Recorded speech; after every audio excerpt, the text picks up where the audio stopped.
यज्ञात्मक कर्मयोग कैसा है? यज्ञार्थात कर्मणो न्यत्र लोकोयम कर्म बंधन है। भगवान राम बैठे हुए, अंत में जनक निराश हो गए। पर जनक में कमी कहां थी? एक भूल। उन्होंने कहा तजहु आस निज निज गृह जाबू, लिखा न विधि वैदेही विबाहू, सुकृत जाई जो पन परिहरऊं, कुंवरी कुंवारी रहे का करऊं, जो जनते भट बिन भूय भाई, तो पन कर होते न हसाई। और उनके मुंह से एक वाक्य निकल गया। जो वाक्य निकल गया वो बहुधा निष्काम लोगों में भी वो कमी पाई जाती है जो जनक के वाक्य में थी। क्या? कि जो लोग कल्याण के लिए निष्काम भाव से कर्म करते हैं, उनके मन में भी ये दुर्बलता रहती है कि मैं जो कर रहा हूं वो तो निस्वार्थ भाव से कर रहा हूं, पर दूसरा जो करेगा तो जरूर स्वार्थ से करेगा। इसका अर्थ है कि व्यक्ति कहीं न कहीं ये अभिमान पाले हुए है कि अगर मैं कर रहा हूं तो मैं तो निष्काम हूं, पर दूसरा से काम। महाराज जनक के मुंह से भी वाक्य ये निकल गया। मैं मान ही नहीं सकता हूं कि कोई संसार में ऐसा हो सकता है कि जो इतनी बड़ी वस्तु का लोभ छोड़ दे। उनका वाक्य आपने पढ़ा, वो क्या कहते हैं? कुंवरी मनोहर विजय बड़ कीरति अति कमनीय। कितनी सुंदर मेरी कन्या है, कितनी बड़ी कीर्ति है, कितनी बड़ी सफलता है। क्या संसार में कोई व्यक्ति ऐसा हो सकता है कि जिसके अंतःकरण में इन वस्तुओं को पाने का लोभ न हो? भगवान राम फिर भी बैठे रहे। लक्ष्मण जी क्यों बिगड़े? बात है कि ये दोनों महान वैराग्यवान हैं, लक्ष्मण जी भी और जनक भी। लक्ष्मण जी का तो रूप ही आध्यात्मिक रूप दृष्टि से वैराग्य का है। लखन राम सीता सहित राजा पर्ण कुटीर भगति ज्ञान वैराग्य जनु सोत दर शरीर। और जनक जी स्वयं अपने मुंह से विश्वामित्र जी के सामने घोषणा करते हैं, सहज विराग रूप मन मोरा। मेरा मन तो सहज विरागी। सो दोनों वैराग्यवानों में जो नोक झोंक हुई, बस इसमें विजयी लक्ष्मण हुए महाराज जनक ने। क्यों? जनक जी ने यह मान लिया कि अगर कोई टूट नहीं रहा है तो तोड़ने वाला कोई व्यक्ति नहीं है, समर्थ कोई व्यक्ति नहीं है, नहीं तो इतनी बड़ी वस्तु के लोभ को छोड़ दे क्या कभी ऐसा व्यक्ति संसार में हो सकता है? तो वहां तो लक्ष्मण जी भी ऐसे हैं जिनमें महानतम सामर्थ्य, पर उनके जीवन में कामना का लेश नहीं। केवल जनक ही विरागी है क्या? लक्ष्मण विरागी नहीं है क्या? और दूसरी बात, लक्ष्मण जी को जो बुरी लग गई कि जनक के मुंह से निकल गया कि मेरी कन्या कुंवारी रह जाएगी, मैं क्या करूं।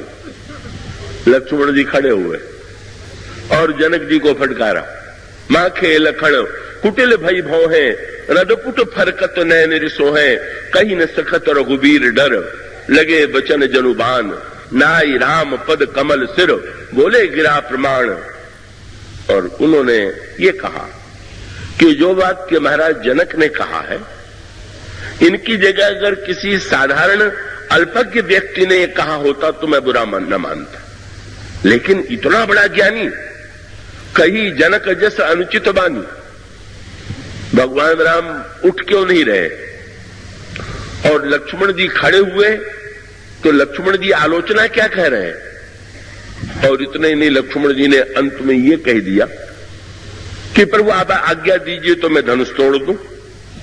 नाथ जानिए साहे सोई, कौतुक करिए बिलोको सोई, कमल लाल जिमि चाप चढ़ावो, जोजन सत प्रमाण ले धावो, तोड़ू छत्रक दंड जिमि तो प्रताप बलनाथ, जो न करो प्रभु पद शपथ कर न धरो धनुबात। लक्ष्मण जी धनुष को तोड़ने के लिए तैयार हो गए। क्या उनके मन में विवाह की इच्छा है क्या? और नहीं है तो ऐसा क्यों कह रहे? लक्ष्मण जी से किसी ने पूछ दिया, आपने ऐसा कैसे कह दिया कि मैं तोड़ दूं? लक्ष्मण जी ने कहा कि अगर मैं मानता होता कि धनुष टूटने के बाद विवाह होगा तो मैं कभी न कहता, पर पुष्प वाटिका में पहले मैं देख चुका था कि विवाह तो पहले ही हो गया है। का विवाह अब होना थोड़ी बाकी है। जितनी चिंता इनको विवाह की हो रही है ये अलग अलग है। कब भौतिक लीला में भी लक्ष्मण कल पुष्पवाटिका में श्री राम और श्री सीता जी का विवाह ही नहीं, मिलन भी देख चुके हैं। पुष्पवाटिका में दोनों का मिलन हुआ। मिलन शरीर से नहीं हुआ, वाक्यों से नहीं हुआ, दोनों एक दूसरे से नहीं मिले, पर वहां तो विवाह भी हो गया, दूल्हा सज के आ भी गया। हाँ, सारा दृश्य पहले हो गया, धनुष टूटने के पहले ही। और उसका अर्थ क्या हुआ? जब भगवान राम ने श्री सीता जी के आभूषणों की ध्वनि सुन करके लक्ष्मण से अपने मन की दशा बताई, तो लक्ष्मण जी ने प्रभु का हाथ पकड़ लिया और उनको लेकर के लता कुंज में गए और लगे भगवान राम के सिर पर फूलों से भगवान राम का सिर सजाने, और सारे सिर को फूल की कलियों से सजा करके जब मोर पंख बांधने लगे तो प्रभु ने मुस्कुरा करके पूछा, ये अचानक हम लोग पूजा के लिए फूल लेने के लिए आए थे, तुम मेरा श्रृंगार क्यों करने लगे?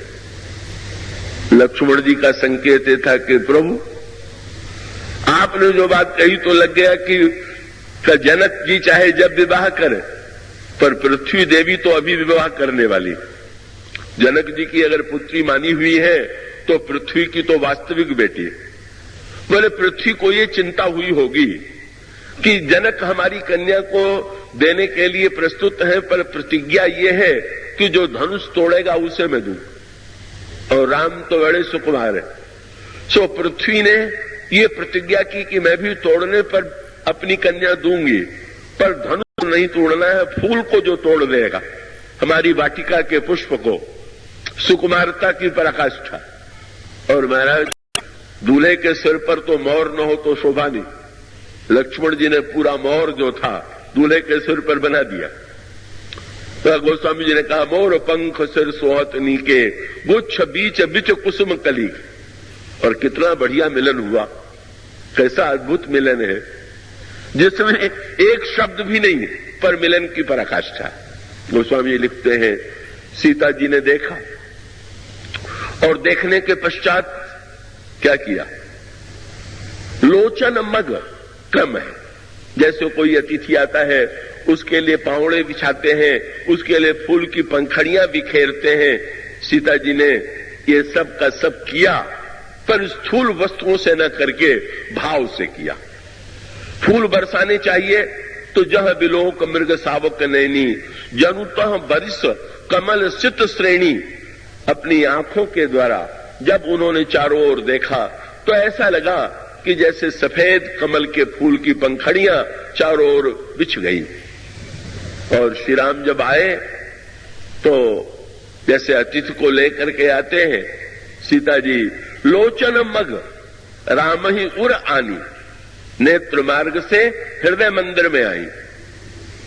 गोस्वामी जी से पूछा गया, अतिथि तो घर में लाने के बाद उसका सत्कार करते हैं, का उसकी पूजा करते हैं, उसको भोजन कराते हैं, उसका जैसा सम्मान करना चाहिए वैसा सम्मान करते हैं।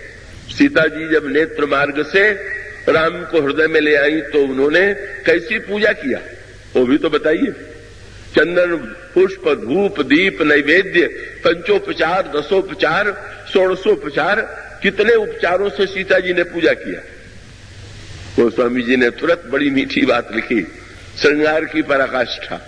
क्या बोले? लोचन मग राम उरे आनी और दीन्हे पलक कपाट सयानी। वे इतनी चतुर थी कि उन्होंने पलकों की किवाड़ बंद कर लिया। अब भीतर कैसे पूजा हुई इसका पता कैसे चले? और ऐसा दिव्य मिलन हो गया। लक्ष्मण जी को आश्चर्य है, इतने बड़े ज्ञानी को भी पता नहीं, विवाह हो चुका। और तात्विक दृष्टि से तो लक्ष्मण जी साक्षात शेष भगवान है। लक्ष्मी नारायण के रूप में भगवान जो है वो तो अनादिकाल से ही विवाहित है। इसलिए लक्ष्मण जी का अभिप्राय क्या था कि धनुष टूटने के बाद विवाह होगा, ये सत्य नहीं। हाँ, लेकिन ये किसी ने पूछ दिया भगवान राम से कि आपने, लक्ष्मण जी ने तो आपसे कहा था कि कहिए तो मैं धनुष तोड़ दूं, पर आपने उनको तोड़ने न दे करके उनको बैठा क्यों दिया? भगवान ने हंस करके कहा, लक्ष्मण को जो तोड़ना चाहिए था उन्होंने तोड़ दिया, पर बाद में मैंने लोक मर्यादा के लिए धनुष तोड़ दिया। क्या? बोले वस्तुतः तोड़ना था जनक जी का भ्रम, लक्ष्मण ने वो भ्रम तोड़ दिया और मैंने धनुष तोड़ दिया, दोनों ने मिल करके तोड़ दिया। उनको जो भ्रम था वो भ्रम टूट गया। और इसका अर्थ ये हुआ, लक्ष्मण जी मानते हैं और भगवान राम से कोई पूछ दे कि आप उठते क्यों नहीं, तो भगवान राम भी यही कहेंगे, सीता जी को पाना बाकी है क्या कि जो मैं उठ के तोड़ूं? जो मुझसे अभिन्न है, जो सदा मुझे प्राप्त है, ये लोभ दिखा रहे हैं मेरी ही वस्तु मुझे देने का। ये तो इसी प्रकार की वस्तु हुई कि आप कोई व्यक्ति जिसका घर हो, आप उसको उसी से कहने लगे कि आप मेरा ये काम कर दीजिए तो आपको ये घर दे देंगे। अरे तो जब उसी की वस्तु है, भगवान तो हंस रहे हैं, काहे का लोभ, किसको पाना, वो तो मुझसे अभिन्न है। परिणाम क्या हुआ? अब उसके बाद वो स्वामी जी ने कहा कि फिर विश्वामित्र जी ने भगवान राम से कहा कि उठो राम, भंजहु भौचाप, राम उठो, धनुष तोड़ो। पर यज्ञ करने की जो बात थी वही शब्द विश्वामित्र जी ने दोहरा दिया। क्या? धनुष तोड़ना है सीता जी को पाने के लिए, ये स्वार्थ कर्म हुआ, और धनुष तोड़ना है विश्वामित्र के शब्दों में, उठऊ राम भंजो भौचापू, मेटहु तात जनक परितापू। देखो जनक कितने दुखी हो रहे हैं, कितनी पीड़ा है, जनक पूर्ववासियों में कितनी व्याकुलता है। तुम तो दुख मिटाने के लिए, पीड़ा मिटाने के लिए हुए तो अवतरित हुए हो, इसलिए तुम अपने पाने के लिए नहीं पर लोगों की पीड़ा मिटाने के लिए उठो। यही है यज्ञ कर्म का मूल तत्व। ये निष्काम कर्म योग लेकर के भगवान उठते हैं और उसके पश्चात ज्ञान योग है, कर्म कैसे करना चाहिए। तो भगवान ने सूत्र गीता में ये दिया कि कर्म के साथ अगर दो वस्तुएं जुड़ेंगी तो बंधन होगा, कर्तृत्व और कर्म फल। मैं करने वाला हूं और कर्म के बदले में मुझे ये मिलेगा। जहां दो बातें जुड़ी वहां व्यक्ति चक्कर में पड़ा। सीता जी मिलेंगी, इसका लोभ भगवान लेकर के उठे नहीं, और जब उठे तब का भगवान राम ने क्या धनुष तोड़ा? क्या कर्ता बनकर के भगवान ने कर्म किया? ना ना। गोस्वामी जी ने कहा, गुरु विश्वामित्र ने कहा, सुनि गुरु वचन, चरण सिर नावा, हरस विषाद न कछूरे आवा, ठाड़ भये उठी सहज सुभाए, थमन जुआ मृगराज ल जाए। सहज भाव से भगवान खड़े हो गए, न उनके हृदय में हर्ष है और न तो विषाद है। यह है ज्ञान का रहस्य। और वो ज्ञान का रहस्य क्या है? ज्ञान के रहस्य का तात्पर्य यह है कि हर्ष और विषाद कर्म में दो हेतु हैं। कर्म के साथ एक कर्ता है और एक निमित्त है। दोनों में क्या अंतर है?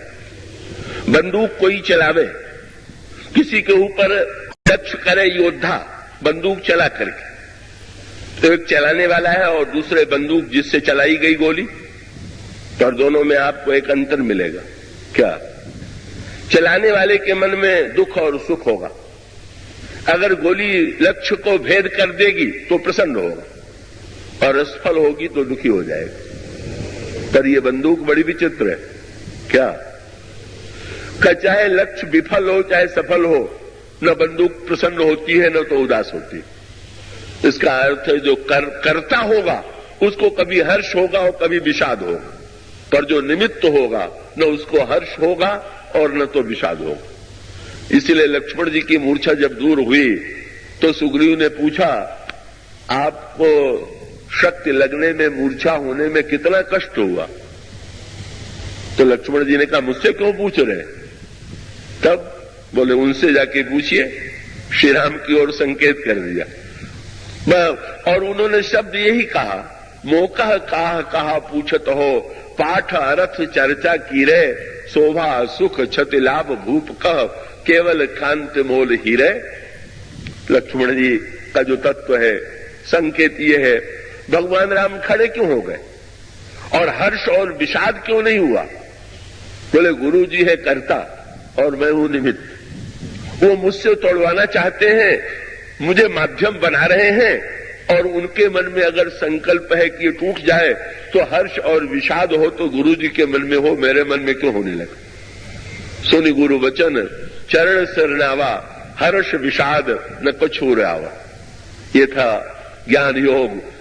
फलाकांक्षा रहित, कर्तृत्व रहित भगवान श्री राम उठे सहज भाव से, कोई उसमें प्रयास नहीं है, कोई चेष्टा नहीं है, हड़बड़ी नहीं है, भगवान श्री राम चले और अंतिम पराकाष्ठा भक्ति योग में पहुंच भी गए। तो चारों ओर देखने लगे, सारे दृश्य को देखें, किसको कैसे रूप में मैं दिखाई दे रहा हूं। धनुष तोड़ने की प्रेरणा कभी प्रभु में आई। वो स्वामी जी ने लिखा, भगवान राम ने सबको देखते देखते अंत में सीता जी की ओर देखा। सीता जी अत्यंत व्याकुल थीं और व्याकुलता के मारे उनके आंखों में आंसू आ रहे थे और उन आंसुओं को दिखाना नहीं चाहती थीं, इसलिए लोचन जल रहा लोचन कोना, जैसे परम कृपण कर सोना। जैसे ही भक्ति देवी की व्याकुलता को प्रभु ने देखा, सिंह ही बिलो की तकेऊ धनु कैसे, चितव गरुड़ लघु व्याल ही जैसे, लेत चढ़ावत खींचत गाढ़े, काहू न लखा देख सब ठाड़े। कर्मयोग, ज्ञान योग, भक्ति योग। और फिर दृश्य बड़ा सुंदर है। क्या? जब धनुष टूटा तो जय हो राम की चारों ओर ध्वनि गूंजने लगी, श्री राम है ज्ञान, ज्ञान की जय हुई। ज्ञान अखंड एक सीताबर। लोगों ने तुलसीदास जी को याद दिलाया, ज्ञान ही आपने सिद्ध कर दिया कि धनुष के अंधकार को दूर करने वाला, अभिमान को तोड़ने वाला अखंड ज्ञान जो है उसी की जय हो रही। पर लक्ष्मण जी ने, तुलसीदास जी ने कहा, लेकिन ये ध्यान रखिएगा कि जय श्री राम की चाहे जितनी हो, पर जयमाला तो सीता जी के हाथ में है। जब तक वो नहीं पहनावेंगी तब तक जय को प्रमाण पत्र नहीं मिलेगा।